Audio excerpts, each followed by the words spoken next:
Hello, and welcome to Chapter 16, The Molecular Basis of Inheritance. This is our 20-minute wrap-up that we're going to be looking at. Basically, you should know the story of Watson and Crick and how they kind of discovered what the DNA molecule actually looks like. They were the first one to take some data that they stole and figure out kind of what the DNA model would look like. And again, it's a very great model because it looks like it's working so far. Again, go back and take a look at a little bit of the history of who was looking at stuff. Again, we had some major model organisms, things like fruit flies, things like bread mold, etc., in order to help us understand what DNA does. The first thing that people needed to do was discover that DNA was the stuff that has genetic material. Again, this was done in research way back in 1928 by Frederick Griffith, and basically what he did is he two strains of bacteria that caused pneumonia. He was looking for kind of a pneumonia vaccine, and when he had pneumonia cells that actually had, and look at it here, it has this little outer covering on it, and my pen's not working very well. When he injected it into the mouse dies. Now, he can get strains of this bacterium that did not have that outer capsule, and these organisms did not cause the mouse to die. When he heat killed the cells, those did not cause the mouse to die. However, when he added the kind of pathogenic dead strains, so they're not going to cause the disease, with the living non-pathogenic strain, the mouse would die, and he was able to recover those particular cells from the mouse. So he called this a transforming factor. And the idea was that the transforming factor was the stuff that contains genes. In 1944, with new technology, Oswald and Avery were able to announce that the transforming substance was DNA. Again, some people were still skeptical that they were able to do this because, again, the purification of DNA from proteins was still a little bit tricky at this point. And so what groups came up with is basically this thing here called a bacteriophage, which is able to cause a phenotype in bacteria. And basically we have a protein coat that basically surrounds a piece of DNA, and these bacteriophages are able to inject that DNA into the bacterium. And what they did is they basically used radioactive labeling. So Hershey and Chase was those individuals who did this, and basically what they did is they used radioactive sulfur. Now, if you remember, radioactive sulfur is only going to show up in the proteins, and radioactive phosphorus is only going to show up in DNA. And what they did was they put these viruses on, radioactively labeled viruses, onto the bacterium, and then they interrupted the mating and separate these. And what they found out is that when they labeled the proteins, none of that transforming factor got into the cells. When they labeled the DNA, the phage, the DNA that went into was able to transform the bacterium. And so this was very critical, and it was a very, very tight experiment, and showed that DNA was this transforming principle. Now, you may not want to do this, but you're going to get to know intimately what the structure of DNA looks like. And in 1950s, we had a guy by the name of Edwin Chargaff, who, sorry about that, who reported that DNA composition varies from one species to another. And so this makes sense, right? Because the species are different, their DNA is going to be different. And Chargaff had his rules that A is the amount of A equals the number of T bases, the amount of G's equals the number of C bases. And so we get a structure of DNA that looks like this. And so again, Chargaff didn't do this, so what I'm doing is separating. So we have our sugar, and the sugar is attached to your nitrogenous base at the 1 carbon. The 2 carbon has no hydroxyl group on it because it's deoxyribonucleic acid. On the 3' carbon, it's attached to a phosphate, and here on the 5' carbon it's attached to a phosphate. So normally this phosphate is attached to the 5' end. It's this free 3' hydroxyl end that can then associate through a dehydration synthesis with another nucleotide in order to give us the structure of DNA. Okay.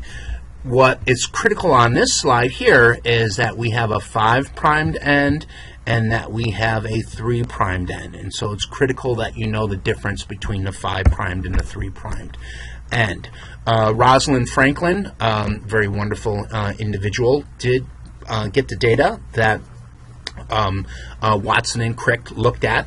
They weren't supposed to do this, but they got a copy of it out of her drawer and stuff like that. So they went a little bit fast. But again, she was not able to win a Nobel Prize because she had died at that time. But there's other reasons. This is a really good slide that I want you to look at. And basically, you need to look at DNA. In the DNA, it's a helix. So one turn of the helix takes roughly 3.4 nanometers. The helix itself is 2 nanometers across, we'll say halfway across. The radius is 1 nanometer. Each of these base pairs is roughly 0.34 nanometers separate from one another. It takes 10 of them to go through one total turn. And again, it's what we call anti-parallel. And so one of these is going to go from the 3' hydroxyl end to the 5' end, and it's going to be inverse on the other side. I need to fix that. Okay, and so this is a slightly bigger picture. Okay, and so again, Watson and Crick were able to do this. They were the first one to look at it. Basically, they made models of these and kind of put them together and to see which way it would work. And basically, if they match a purine with a pyrimidine, that was consistent with their X-ray data. Otherwise, you know, DNA is basically kind of a cylindrical shaped molecule with these repeats on the inside. And again, it matched with the Chargaff's ruling. Again, you should have an idea of adenine and thymidine, which are two of the DNAs, purine and pyrimidine. They are able to form 2 hydrogen bonds, and guanine and cytosine are able to produce 3 hydrogen bonds, and so that's very, very critical.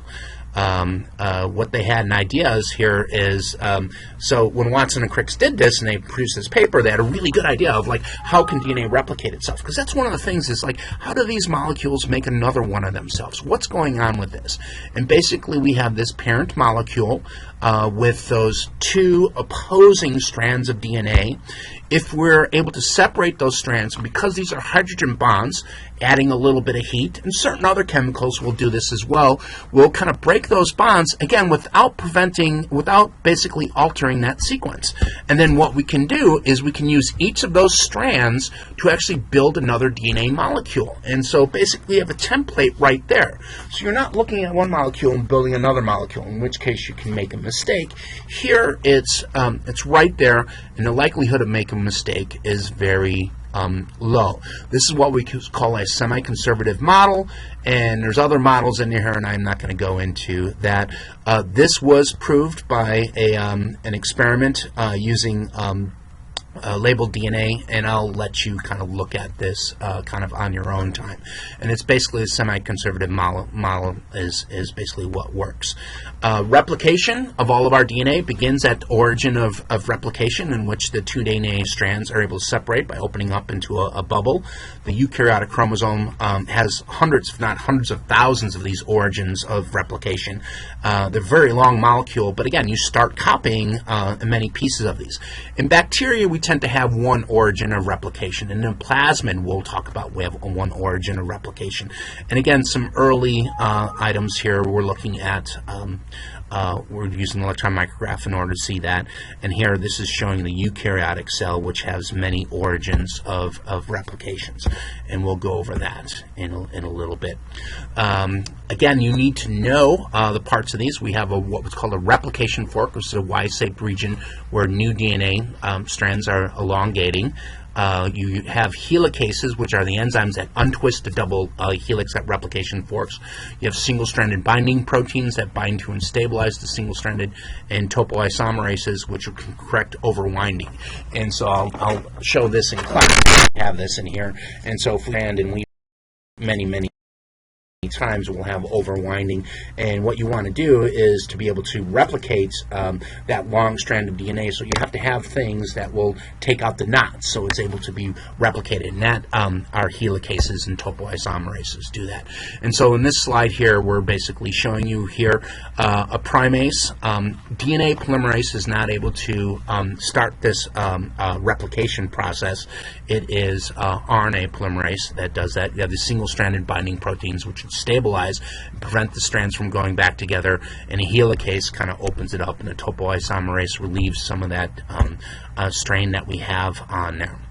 And so the DNA polymerase cannot initiate synthesis by itself, so we have a 3' primers. This is called a primase, and it starts an RNA chain from scratch, and so you can just read the sequence. An RNA primase is very good at this. The primer is short, 5 to 10 nucleotides long, and that the 3' end serves as a starting point. And so DNA polymerase produces from 5' to 3'. And this is what we call a DNA polymerase. Most DNA polymerase require a primer and a DNA template strand. The rate of elongation is roughly about 500 nucleotides per second in a bacteria and about 50 per second in a human cell. Even though the human cells are much larger, again, because there are so many of these origins of replications, so that it will work. Go through here. This is looking at kind of the energy. There is some energy in this pyrophosphate, so it's the hydrolysis of that pyrophosphate that basically gives the energy to produce this bond. And so it's an attack of the 3' hydroxyl end that actually allows by the 5' phosphate that allows this nucleotide triphosphate in order to bind. But again, it's the binding of those A's with the T's that gives us that template. And so that's going to give us that kind of inverse copy of this. The anti-parallel structure of a double helix, 2 strands oriented in opposite directions. The DNA polymerase adds nucleotides only to a free 3' hydroxyl end of the growing strand, and therefore the new DNA strand can elongate only in the 5' to 3' direction. That is very critical to know. Along with one template strand, the DNA polymerase synthesizes is what we call a leading strand. And so in here, what we're going to look at, in order to make both strands, one's going to be, again, reading in the 3' to 5' direction, right? And it's going to be making in the 5' to 3'. So as this is being unzipped right here, this DNA polymerase can just follow along behind here, and we're going to make one continuous stretch of DNA. However, on the other strand, you can't do that because it's in the opposite strand. So what you got to do is you got to let it open up a little bit and then make a copy. And this is where we get these things that we call Okazaki fragments. The Okazaki fragments then have to be ligated together by an enzyme that we call a DNA polymerase. And so this is showing you the Okazaki fragments, is that as we are opening up this strand, that Okazaki fragment is going to get it, and then the Okazaki fragment moves on to another piece, and then we remove the primer here, and then we ligate it back together, and that gives you this strand. And so again, what this is showing you right here in this replication fork, it's showing you what's happening to that piece over there. And so this is a slightly bigger picture of what's going on. So the primase produces an RNA primer. The DNA primase will go in the 5' in the 5' to 3' direction, reading in the 3' to 5' direction, and it will produce a copy. Once it runs into another primase, it falls off and it goes back as the other segment is open, and it starts a new segment. These are called Okazaki fragments, because at certain periods in the replication of a cell, you can get those, you can isolate those pieces off, but for the most part, those are, we do and try and ligate those back together to give you that double piece. Table 16.1 gives you a list of all the proteins that are involved in DNA replication. You should know what these DNAs do. This is showing you the DNA replication fork. You do need to know it. There's 2 DNA polymerases that are involved. DNA polymerase 1 is able to actually recognize the RNA primer, and it edits out that primer. It takes out the old RNA pieces and it replaces it with the new DNA piece, and then the DNA ligase is able to ligate it back together. again, probably what's happening is your proteins aren't moving, it's the DNA that's moving. Now, this has a very high degree of fidelity. Not only is it very fast, but again, it makes very few mistakes. And the reason why is that we have something that's called a mismatch repair, in that when DNA doesn't have the nucleotides aren't matched up correctly, it's actually going to bulge out a little bit, right? So again, you get the right size. When you get a pyrimidine and a purine together, it gives you a 2 nanometer fragment. When you have these separate, then you're going to get something a little bit different. And so what happens, the nucleases can recognize this kind of bulging out. It will cut out pieces around the bulge, and then your DNA polymerase can go back in, and ligase can make that new piece. And so again, another problem that we have is that in eukaryotic cells with the chromosomes, the ends of the chromosomes, called telomeres, actually shorten over time. And the reason is that you need an RNA primase, but this can't happen at the very end. Again, because when your DNA polymerase edits this out, it can't replace that primer that it takes out. It's in there. So what happens is that each successive replication of the chromosomes shortens that chromosomal fragments, and so the telomeres get shortened. And so here's a little micrograph showing kind of where the telomeres are. We can stain those. Now, again, in our germline, so we can't have this happening because, again, your DNA will get shorter and shorter and shorter over time until eventually you get nothing. And so we have an enzyme that's called telomerase. And in your germline, the telomerase is going to prevent your chromosomes from shortening. We think the telomerase this kind of shortening is good for cells because when you have something like a cancer cell, this cancer cell will automatically kind of delete itself out over time after it replicates so many times. You should know what the structure of a chromosome looks like, and so the chromosomes contain very long stretches of DNA that are basically folded in together, and so you have the DNA double helix, which are wrapped around histones that give you the 10 nanometer fiber. These 10 nanometer fibers are wrapped around themselves, and so that's like this structure here, and I'll talk about that a little bit in class, and that gives us the 10 nanometer fiber. And then again, in a replicated chromosome, which is basically 1,400 nanometers across, you can see that structure. So it gets very, very highly folded, and I want you to kind of know what that is. A loosely packed chromatin is what we call euchromatin, which is able to be read and used by a cell. Heterochromatin, which is densely packed, is not able to use by a cell. And basically, that's the end of the topic. And so what I want you guys to be able to do is to be able to, given a replication fork, you should be able to tell me what all the proteins are in here. And so this is showing a leading strand, so the RNA polymerase is able to make a primer.